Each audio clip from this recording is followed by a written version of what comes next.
cried yourselves to sleep after moving to a new place? Yeah?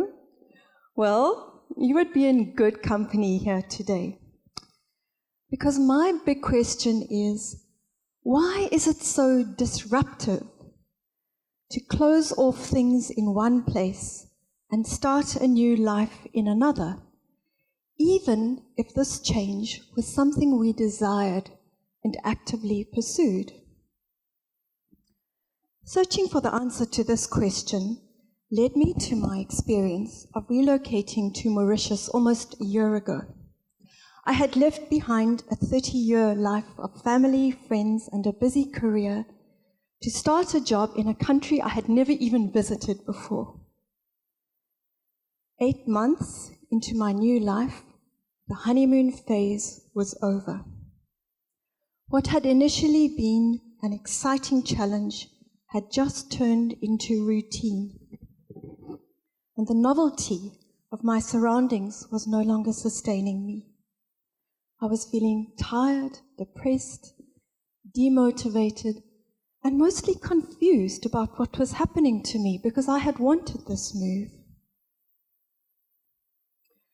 I realized that if this change was having such a big impact on me, it was likely that there might be others who could relate to what I was going through and who might currently even be experiencing some of these adjustment challenges. In doing the research for my presentation, I was surprised to find that there are, in fact, predictable patterns to the woes, grows, and glows of relocation, and that it's likely that most of us will go through them when we move to a new place. So, today I will be taking a look at what we may expect when we move to a new place, and also consider some ways in which we might deal with the impact of this on our lives. Why is relocation to a new place so stressful? One of the reasons is that at core, we are creatures of habit, and we like the safe and the known. Moving strips us of the familiar trappings of our life. We may become completely disorientated and sometimes feel completely overwhelmed by the sheer newness of everything. As we try to adjust, we may long for the predictability and the sense of control that we left behind, and we may even start doubting the wisdom of our decision to relocate. The first night I spent in Mauritius was possibly the worst of my life. I hardly slept, waking every couple of hours with a feeling of utter dread in my stomach. What on earth had I done, giving up a successful and a happy life to settle on an island in the middle of nowhere where I knew no one? But when we are feeling stretched, alone, and scared in the new place, it's just about impossible to connect with that craving for adventure and independence that brought us here in the first place. These early days of relocation can also be a time of loneliness and fear. We are worried that we won't be able to cope with our work. We worry about making new friends and that the life we left behind won't be the same when we return, that family and friends will have forgotten about us. Then there's also sometimes the pressure to give something back to those at home because of the opportunity granted us, because we were the chosen ones above others. The first time I went back home, I didn't know what to expect. How would I feel when I met up with my old friends? Would we still have something left to say to one another? Would they want to hear about my new life? Would I still even care about theirs? During these early days, a sense of isolation and emotional numbness may permeate our days, leaving us feeling confused and disconnected. The only solace may well be contact with family and friends from our old lives, giving us the strength to carry on. When I arrived in Mauritius, my colleagues and I were accommodated in Lisl residence. And in those days, the Wi-Fi there was very unreliable. But I happened to discover that the bathrooms in the Sky Room, for some reason, had the very best Wi-Fi in the building. So during my first month in Mauritius, I spent many hours sitting on a closed toilet, talking with the people back home, with them wondering why on earth my voice had such a strange, echoey ring to it. Leaving home may sometimes bring up memories of unresolved losses from the past. This can make adjusting to the new place even harder. It can feel like there's a kind of noise in our heads, which makes meeting obligations and commitments in our new context seem surprisingly difficult, sometimes even insurmountable. We may feel vulnerable and helpless, as if hit by a self-imposed earthquake, wondering what is happening to us. And we may fear that we will never get our happy, confident selves back again. All these unsettling experiences can be thought of as anxiety stress, a common outcome of relocation. It is an overwhelmed, uneasy, apprehensive, and worrisome state of mind which makes us feel inadequate and unable to cope. It's interesting to note that monkeys who were subjected to the stress of relocation in a research study suffered just as we do, exhibiting increases in neurotic behavior, elevated levels of cortisol, which is the stress hormone, and sleep disturbances. So, it is not a figment of our imagination that moving is demanding and exhausting, and it will probably not work to simply pull ourselves together and get over it. Fortunately, there is light at the end of the tunnel, and if we embrace, or at most survive, the challenges of relocation, it can launch us onto an exciting path of expansion.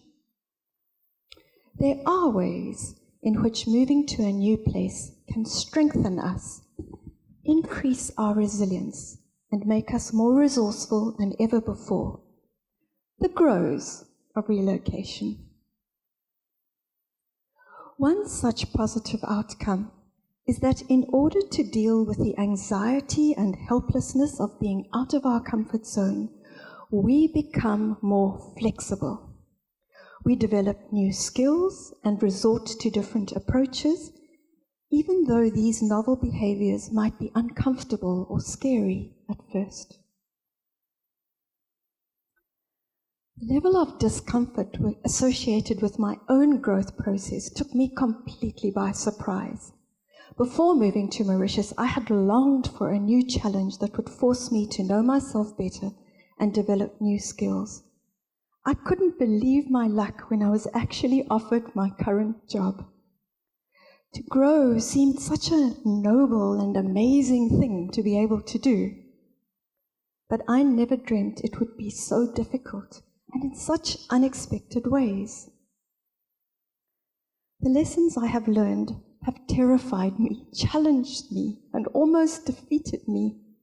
But ultimately, they pushed me to grow, and I feel different on the inside now. As with all major transitions, moving also provides a powerful opportunity to heal parts of ourselves that don't emerge unless we are in the midst of significant change. In my own case, living alone away from my family initially made me quite anxious. I hated that feeling that I could fall over and die in my apartment and no one would even know. Eventually, out of desperation, I trained myself to look in the mirror and say, "But you are not alone. Look, there you are. There is somebody here with you." Now, I am learning to enjoy my own company and sometimes even relish the peace and quiet of my apartment, rather than feeling afraid of the isolation or wondering where all the other people are having fun without me. Relocation offers further occasion for growth by teaching us to be more independent, emotionally, physically, and financially. It increases our resilience, and as we find ways to thrive in the new place, we feel more confident of our ability to cope. We understand what is important to us and what we need to make our lives work. The emotional decluttering that happens when we no longer define ourselves in terms of our previous lives creates internal space which allows for new qualities to emerge. We are already rebuilding ourselves as part of the adjustment process, so it becomes easier to update our ways of learning and working to be more efficient or relevant. My previous position was in a traditional 100-year-old university, and I often felt pressure to limit myself to conform to the status quo. But upon starting my new job, I was experiencing change on so many levels that it seemed a relatively simple thing to also adjust the way I work. This has been a liberating and exciting process, and I have grown professionally as a result. So, there definitely are ways in which moving can help us to become stronger. And the evidence suggests that after we have grown and stretched and adjusted to our changed circumstances, we can expect some happy times and start experiencing what I call the glows of relocation. One of these is in the area of relationships. Strangers who start a life together in a different place often form lifelong friendships because of their shared vulnerability, especially if the going is tough. Being a newcomer in a community also offers the potential for new friendships and new professional connections. We also learn to reach out more. Away from our usual support networks, we are more likely to ask for help and become more open-minded about accepting invitations from new friends, all of which makes our lives richer and fuller. Furthermore, our increased need for support during relocation may lead to a deepening of existing relationships. I can honestly say that I would not have survived the first 6 months in Mauritius without long and emotional WhatsApp conversations with family and friends in other parts of the world. They provided a space where I no longer had to hold it all together, where I gave myself permission to feel and to be comforted. When a friend from my past life understood what I was going through, it cemented the bonds between us, and these relationships are now an even greater source of pleasure in my life. Sometimes, the boldness of my move to Mauritius has inspired others back home to make changes in their own lives.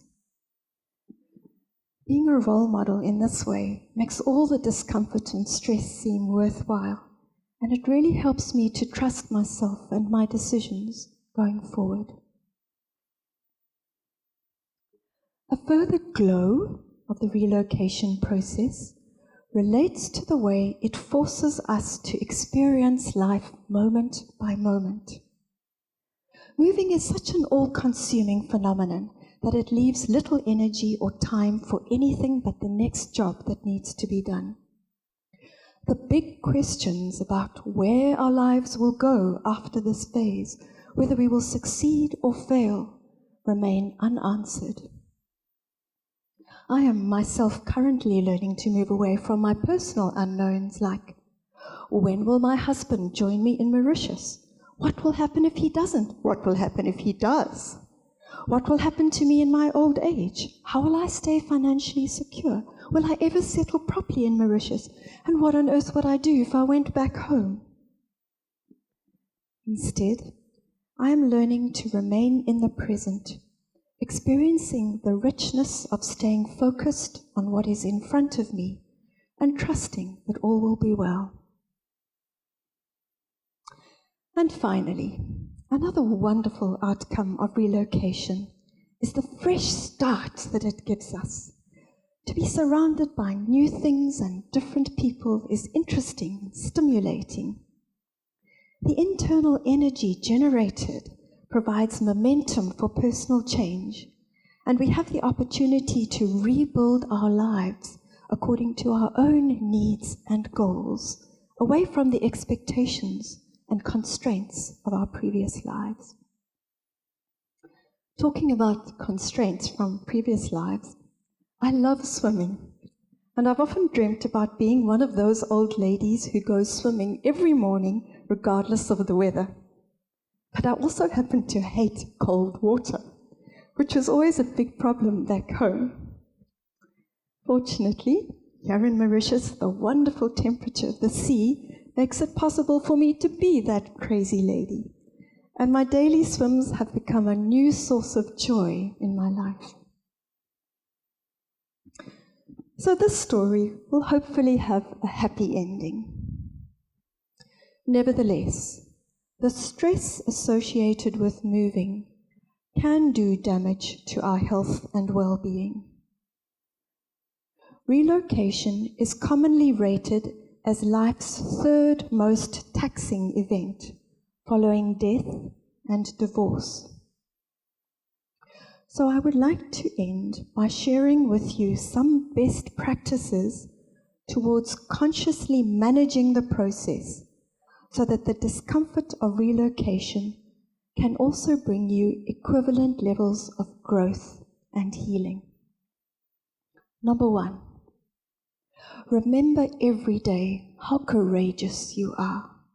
Cultivate a sense of adventure and explore your new surroundings. Take the risk of getting involved, but also have a safe place to retreat to when you've had enough. Secondly, be gentle with yourself and don't be afraid of strong emotions. They are quite normal and will change as you settle. Be patient and accept help, and maintain those important relationships back home. Never compare your current life with things back home. Rather focus on the present. Find small things to be grateful for, and set a time every day to do something you love or spending time in a beautiful place. Cultivate a kind and positive attitude towards everyone around you, but don't compromise to fit in. Being yourself will more quickly attract like-minded people to you, and you will make friends more easily. And finally, gently and fully grieve the loss of the life you once lived. Unless we let ourselves feel the sadness of things left behind and let them go, it can be difficult to adapt to the new environment. This takes time, and it must happen at our own pace. It is not a race. Ladies and gentlemen, relocation is disruptive for all the reasons discussed here today. But it is disruptive also in the very best sense of the word. The sad, lonely, and distressed phase usually paves the way for better things to come. In short, relocation can feel like one of the worst times of our lives, but it may also launch us to the very best. Thank you.